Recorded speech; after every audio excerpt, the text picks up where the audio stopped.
Hello everyone, मेरा नाम है डॉक्टर लुबना और आज मैं आपको इस मेडिकल डिवाइस के बारे में बताने वाली हूँ। इसे हम कहते हैं फीटल डॉपलर मशीन, जिसका यूज़ हम प्रेगनेंसी के दौरान बच्चे की धड़कन यानी FHS foetal heart sound check करने के लिए करते हैं। Normal FHS 110 to 160 beats per minute होता है।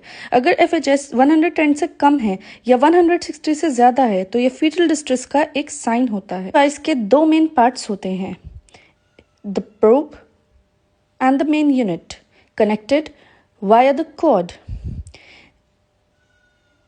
ये इसका स्पीकर होता है।